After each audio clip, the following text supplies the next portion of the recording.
ಶುಭೋದಯ, ನಮಸ್ಕಾರ. Welcome to yoyo Kannada. ಬನ್ನೀಗ ನೋಡೋಣ ಈ ದಿನದ ರಾಶಿ ಫಲಗಳನ್ನ. ಮೊದಲಿಗೆ ಮೇಷರಾಶಿಯವರಿಗೆ ಸ್ವಂತ ಉದ್ಯಮದಲ್ಲಿ ಹೊಸ ಬಗೆಯ ಪೈಪೋಟಿ ಇರುವುದಿಲ್ಲ. ಆರೋಗ್ಯದಲ್ಲಿ ಸ್ವಲ್ಪ ಏರುಪೇರು ಇರುತ್ತದೆ. ವೃಷಭ ರಾಶಿ, ಹಣ ಕಳೆದುಕೊಳ್ಳುವ ಸಂಭವ ಇದೆ. ಆರೋಗ್ಯದ ಕಡೆಗೆ ಸ್ವಲ್ಪ ಕಾಳಜಿ ವಹಿಸಿ.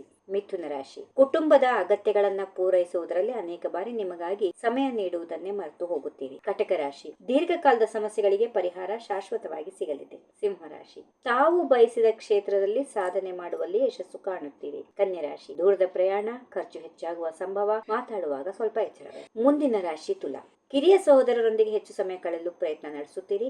ವೃಶ್ಚಿಕ ರಾಶಿ, ನಿಮ್ಮ ಸುತ್ತಲೂ ನಡೆಯುತ್ತಿರುವ ಕಾರ್ಯ ಚಟುವಟಿಕೆಗಳ ಬಗ್ಗೆ ಜಾಗರೂಕರಾಗಿರಿ. ಧನುಸು ರಾಶಿ, ಗಣ್ಯ ವ್ಯಕ್ತಿಗಳ ಭೇಟಿಯಿಂದ ವ್ಯಾಪಾರ ವ್ಯವಹಾರಗಳಿಗೆ ಅನುಕೂಲವಾಗುತ್ತದೆ. ಮಕರ ರಾಶಿ, ಪತ್ನಿಯ ಬೆಂಬಲದೊಂದಿಗೆ ಎಲ್ಲಾ ಸಮಸ್ಯೆಗಳಿಗೆ ಪರಿಹಾರ ಕಂಡುಕೊಳ್ಳುತ್ತೀರಿ. ಕುಂಭ ರಾಶಿ, ಮಹಿಳೆಯರು ಭಾವೋದ್ವೇಗದಿಂದ ಮಾತಾಡಿದರೆ ಅವರ ಗೌರವಕ್ಕೆ ಚ್ಯುತಿ ಬರಬಹುದು. ಕೊನೆಯದಾಗಿ ಮೀನರಾಶಿ, ಉದ್ಯೋಗದಲ್ಲಿ ನಿರಾತಂಕವಾಗಿ ಮುನ್ನಡೆಯುವಿರಿ. ವೈಯಕ್ತಿಕವಾಗಿ ಉನ್ನತಿ ಸಾಧಿಸುತ್ತೀರಿ. ಹೀಗಿವೆ ಈ ದಿನದ ರಾಶಿ ಫಲಗಳು. ಸರ್ವರಿಗೆ ಶುಭವಾಗಲಿ. ಶುಭ ದಿನ. ನಮಸ್ಕಾರ.